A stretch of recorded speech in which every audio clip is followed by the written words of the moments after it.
Hello and welcome to a Shot in the Arm podcast. I am your host, Y-Isha Raphael. We are on air and on the road with the Global Listening Project here in Nairobi, Kenya, with our friends from Shujaaz, who have been hosting a 2-day training workshop for young people from Nairobi on how to make compelling Oscar and Emmy Award-winning content for TikTok, YouTube Shorts, and Instagram. Now, this workshop is a part of a project we have all been working very hard on here in Nairobi and Nigeria with the support of the Bill and Melinda Gates Foundation to see how changing gender norms are helping or hindering young people, particularly teenage girls and young women, live their best lives and realize their hopes and dreams. And now I have a special welcome for our guests, Claudia, naisabwa, and Narayan, mbugua. I'll give you guys an opportunity to introduce yourselves. I hope I didn't butcher the pronunciation. You didn't. To introduce yourselves, tell us a little bit about where you're from and what you do. Claudia, you can start. Okay, because I was like, you should let the lady start. Hello, I am Claudia naisabwa, a media personality and content creator in Kenya. I'm 21 years old. I'm from Samburu County, and I'm also a founder of Claudia naisabwa initiative that supports young girls in Samburu County. Okay, thank you. Hey, my name is Narayan mbugua. I'm an artist, and I'm in Shujaaz, and I'm a writer.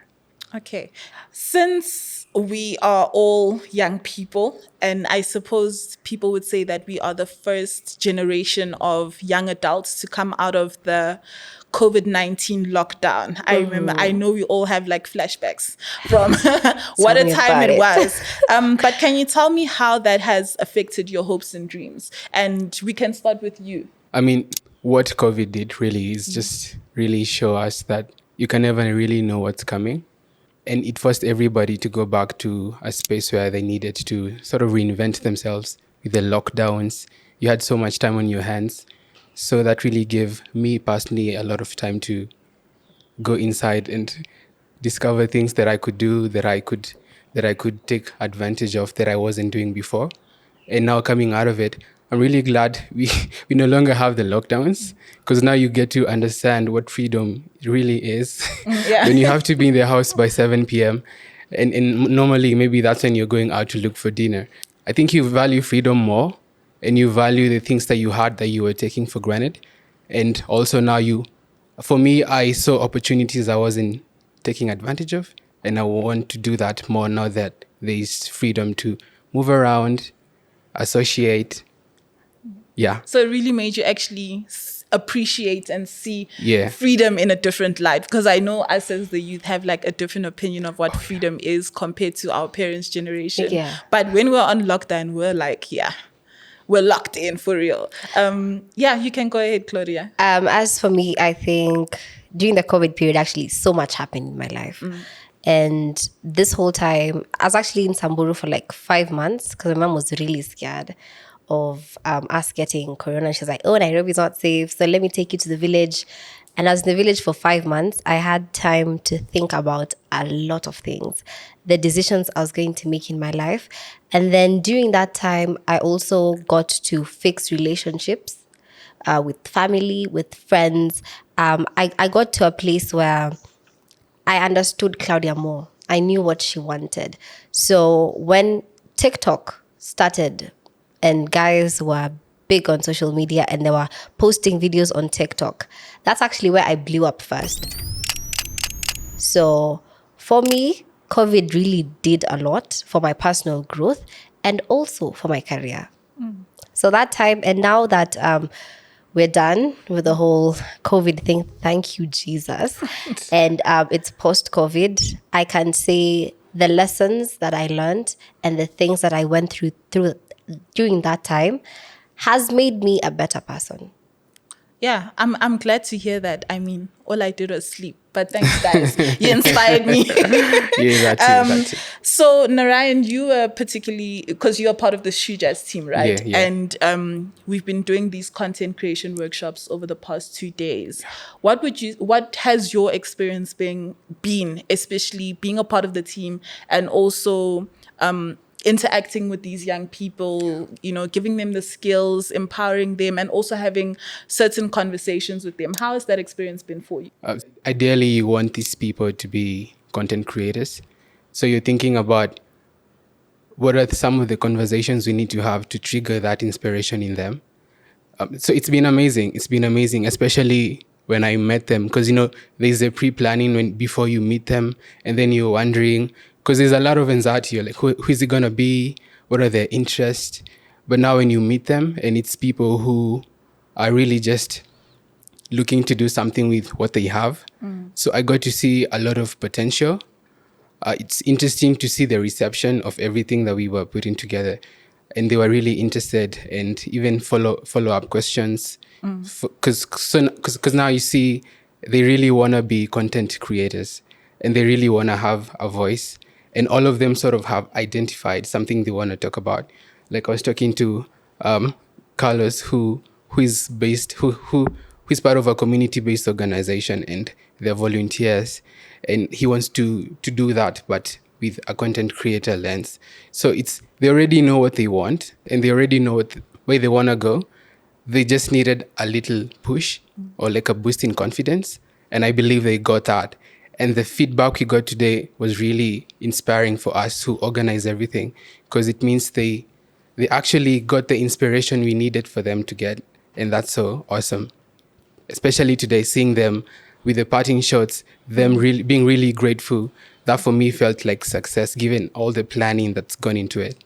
Yeah, I mean, I can say I was here from day one of the content creation workshops, that is, and seeing how they came in with a little bit of uncertainty. And by the end of it, I mean, they had videos that they produced. And I'm like, hey, it wouldn't have taken me 2 days to learn how to use TikTok. It took me a little bit longer than that. But speaking of TikTok, where you say you blew up and content creation, how important is digital and social media to you? Because, I mean, we use it for connecting with friends, entertainment, education, information. But for you, it's also a work platform. And so how important is it for you that you have that access to digital and social media? So I think it's actually really important. I am where I am today because of social media and digital platforms. If I had not done what I did, if I had not shown guys what I'm capable of doing, no one would have ever paid attention to me. They're like, oh, this is just another young girl who has dreams and she's not putting in effort. So social media, digital platforms give us a platform to showcase our talents, to reach our target audience. Because what I do it for fun. So if someone enjoys what I do and you think that you want me to probably push a campaign for you and just be the realest version of myself, then yeah, I'll do that. And if I'm making money on top of that, then yes. Yeah, I think I love hearing that, the fact that you're saying what I do it for fun. I think that's the gripe that maybe the older generation has for us, because we at work and we having fun.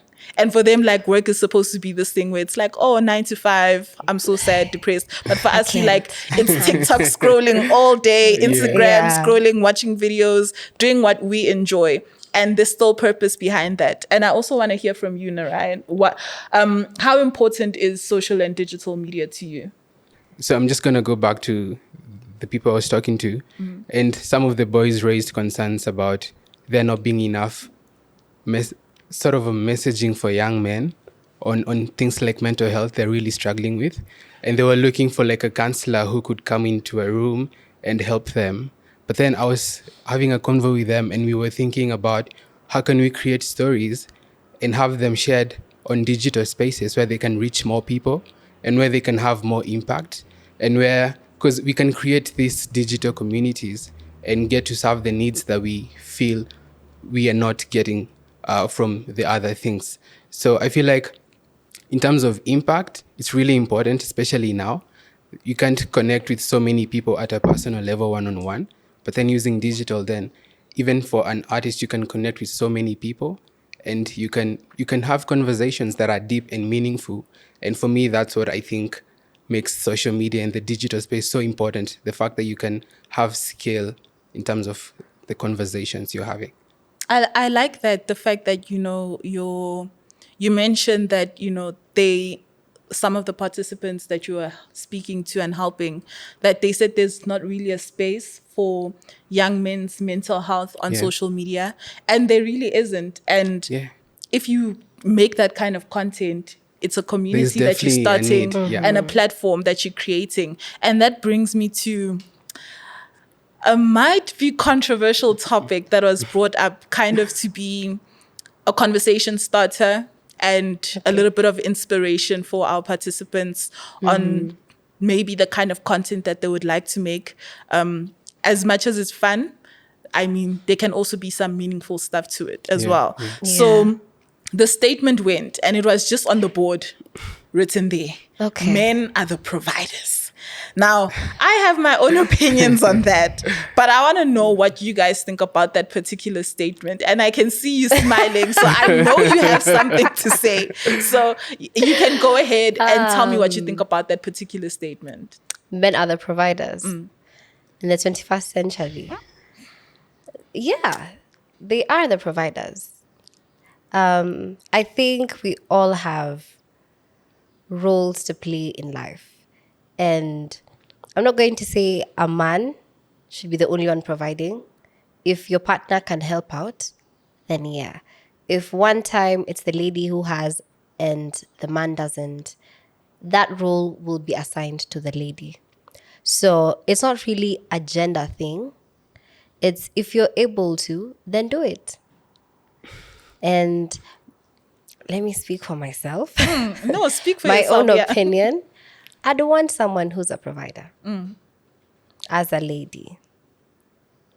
Preach, because I mean, who doesn't want a provider? But I hear what you're saying as well, that I mean, the person that has the capacity should be the one to step up, say in a relationship or a family, you know, to do the providing. But I think sometimes we always think about providing in terms of a financial aspect. And I think there's different ways of providing. Tell me I about mean, it. it can be the emotional labor, the actual physical labor that is done in a household or a family.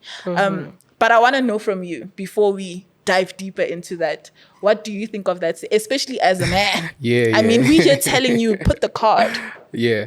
I mean, I feel like this generation is at a really tough point because there's all this information from the past and then there's all this new information you're learning and it's not aligning. Yeah. And you need to sort of have a direction at a personal level.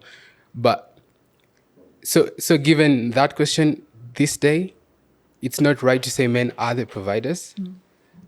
So like, for instance, she is doing a thing on her own and she's making money, and she's making money. So in a household, before she even got married, she's providing for herself. Yeah.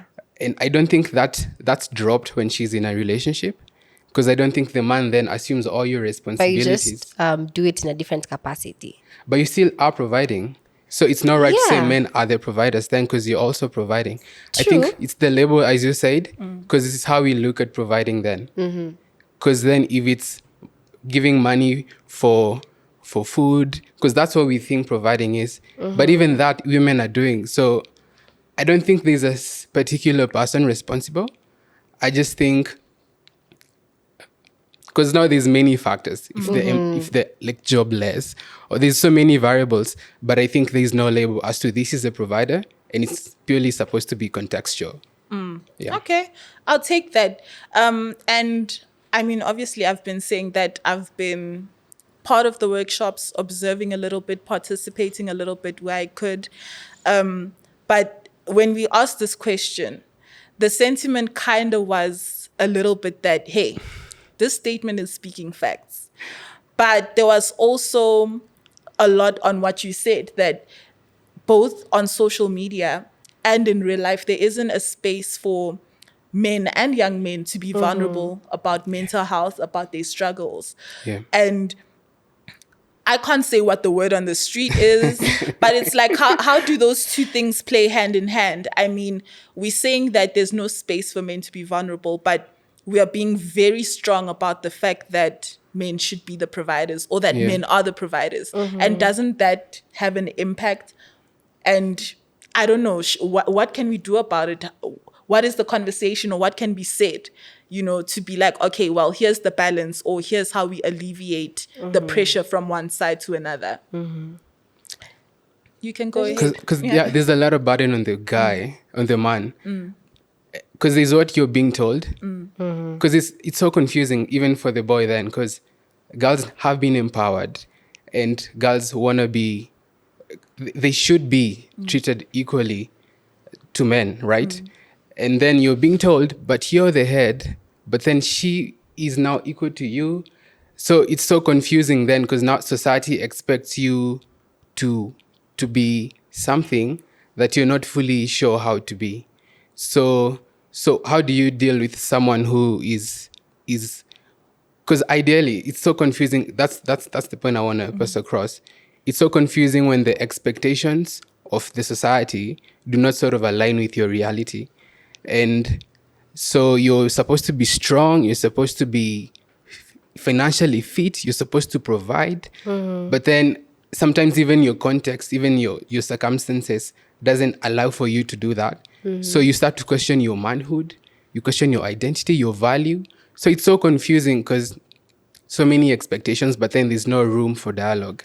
There's no room for you to even push back because you now are afraid to come off as weak when you can't provide for your girlfriend, for instance. So it's so confusing, but I feel like I said at the beginning, there's so much information, but then we haven't quite thought about what that means. So there's new information on equality, but how does that translate in a relationship? What does that mean now? Is it now you both provide 50-50? Do you have equal say? What does it mean to even have equal rights within a relationship? I actually think it's more of, when it comes to the relationship aspect, it's more of an understanding. Yeah. So don't say it's 50-50. Have an understanding. Say, so you'll do this, I'll do this.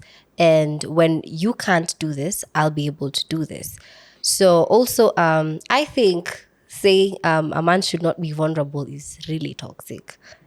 Men should be allowed to be vulnerable. Think of it as, I have younger siblings who are twins and they're both boys. So if someone tells me that my brother is not allowed to cry or feel bad about something, hey, no, he's allowed to feel everything because we're humans. We have emotions. I tell people in my space, my friends, anyone who's around me, you need to feel what you're feeling. Allow yourself to feel that. So if you feel hurt, take time off, process that emotion. So men should be vulnerable. If anyone tells you otherwise, please just cut them off. They have no business being in your life, because that's really toxic. The thing is, you get both messages, because you're told to be vulnerable, it's okay to cry. And then in another context, you're told, you be a man. So it's so confusing because now you need to decide. I think these are things that were put in our heads while we were growing up because of our environment, the society. And times have changed. That's not the reality. And I think that's why we need to sort of now align. What's the new way? Because that's the old way. That's the old way. You know, men don't cry. Men are the providers. But what's this new way? Because there's new information that's shown that men should be vulnerable. But how are we using that new information to inform our new beliefs? Do we have any new beliefs? Or do we still have the old beliefs that prescribe to the old thinking? So that's the thing. Because now in the middle, there's new info, there's old info. You don't know where to go. And then there's us, the dilemma. And then there's the people in the middle. Yeah. No, and I think that's what this conversation is a little bit about. I mean, it's like you say, old information and new information. The societal expectations of back then and now are clashing. And sometimes they don't make sense. Because, I mean, there's a lot to be said. Because, you know, people always say, like you're saying, on social media, people will be like, oh, men should be vulnerable. But you see someone posting like, oh, my boyfriend broke down in front of me and I didn't know what to do. I just looked at him like he was crazy.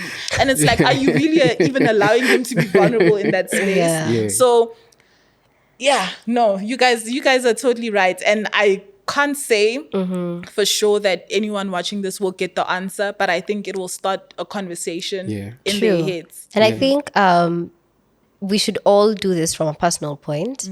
So we know what has been instilled in us growing up, and we know what we acquire along the way as we get older. So we should be able to evaluate and say, this works for me, this does not work for me. We should be able to weigh things and say, okay, so this one makes more sense, this one does not make more sense. So don't ever for I think this kind of conversation, do not ever look or compare with someone else's situation. Deal with this as a personal matter because you're going through it as an individual. I think only way to achieve that is if there's agency in the individual, because that's the only way you're gonna be able to dismiss people's opinions. Because nowadays the society you exist in, and there's how they perceive you. So if you care so much about that, even this new information you receive, you're gonna be afraid to use it because you'll think no one else is using it, and you'll be afraid to be different.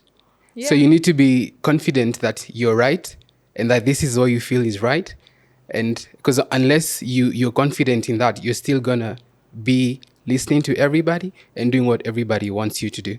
Okay. No, that's so true. And like you say, agency is important for both young men and young women. You have to have the confidence to know that the choices you make are your own and you're not being influenced. And not that you won't be judged. You definitely will be judged. Oh yeah, there's that. But people will be you won't mad. care. They will be mad.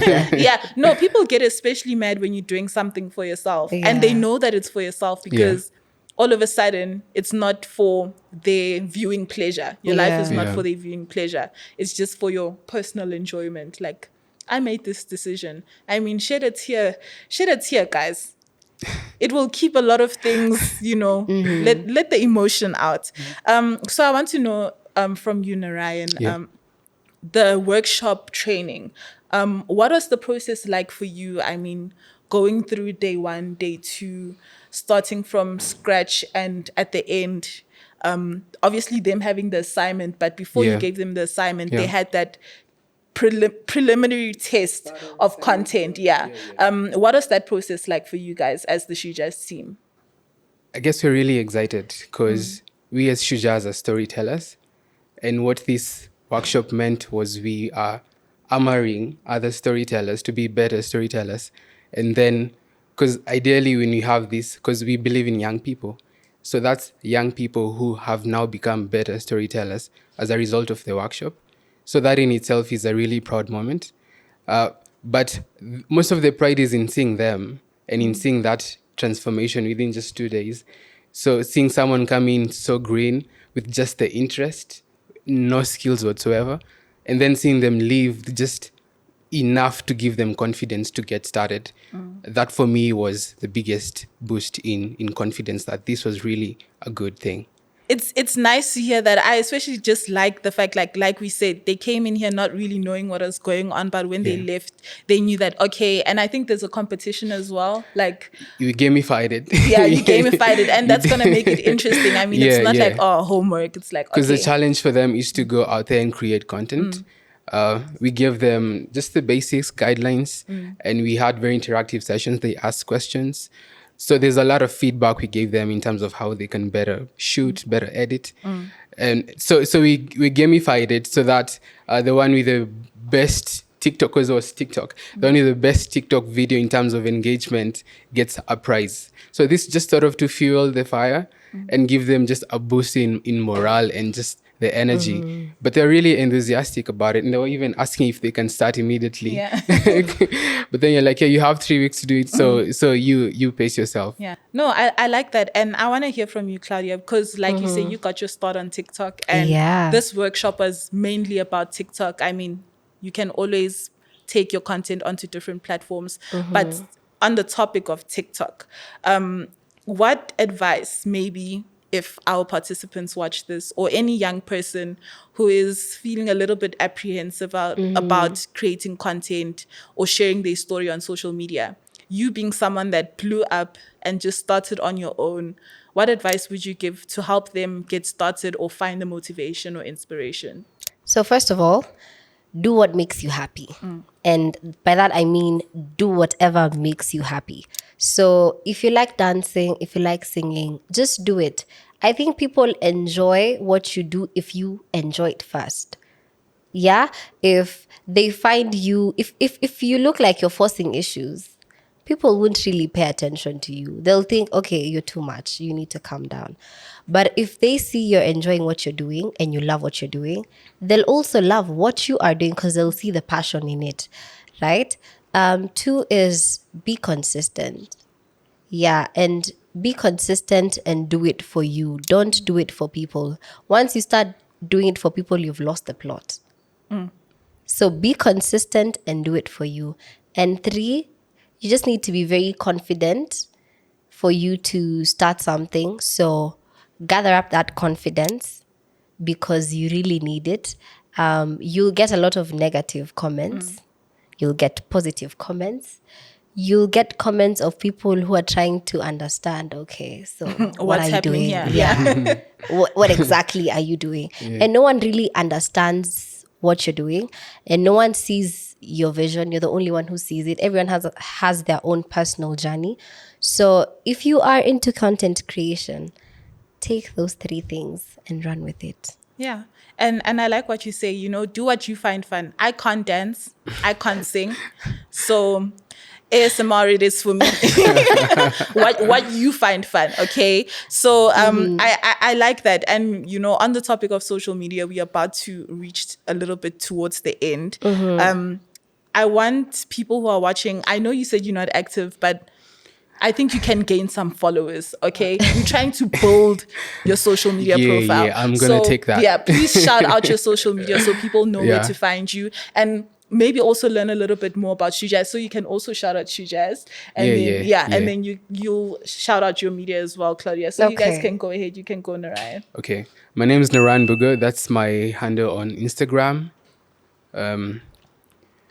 Facebook, though it's no longer active. Why am I not surprised? Yeah. For Shujaaz, I mean, I love Shujaaz. That's why I work here. We share stories about young people. I'm a storyteller. I identify with that. And Shujaaz, you can find them on Shujaaz Kenya, on all platforms. Yeah.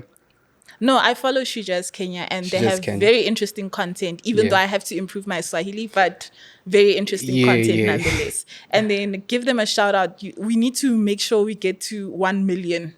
Hey. So first of all, let me just give Shujaaz their flowers. I have grown up reading the comic books. I used to wait for the Saturday paper. I seriously waiting. And even when I went to boarding school, once we get the paper, we passed to the rest of the class. So we have a whole line. So after you, it's me. Yeah. Oh, so 2 more people before me. Yeah. That's how much we were really excited about Shujaaz. And I believe the excitement is still there. So thank you for that. Thank you for... Actually, today I saw this comic books and I was like, oh my God. My inner child is being let out. And I was so happy. And I'm happy to be here. So if you want to find me on social media, you can find me at Claudia naisabwa. On Instagram, TikTok, Twitter, Threads. I don't know if guys are still on Threads. And you can also follow my initiative at Claudia naisabwa Initiative, CN_initiative on Instagram. I promise you, we're doing the best that we can to change lives. Yeah, and before we go, tell us a little bit more about your initiative. All right, so we deal with young girls in Samburu. Right now, we have a teenage pregnancy crisis. A proper one so we're trying to deal with that. We go to schools, we talk to young girls. I'm currently dealing with 2 boarding schools for girls, 2 mixed schools, and 1 primary school. This is in Samburu West constituency. I've been there before. We are trying to talk to them, give them, change their mindset, because I think it's a mindset thing for sure. And coming from that community, I've been in those schools, so I understand their challenges. And everything we are doing, we're trying to work on the problems that we have. We're trying to empower young girls.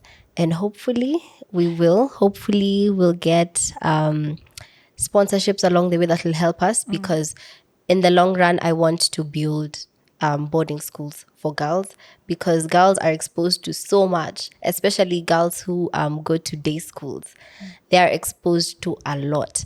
Can I tell you guys a short story? Yeah, sure. Go for it. There's a school in Samburu West constituency, and girls, it's a bit of a distance, but it's closer to town. So majority of the girls who attend that school, of course, are not from well-off homes, so they'd have to trek to get to school, and sometimes they have to sleep in town so that they can get to that school.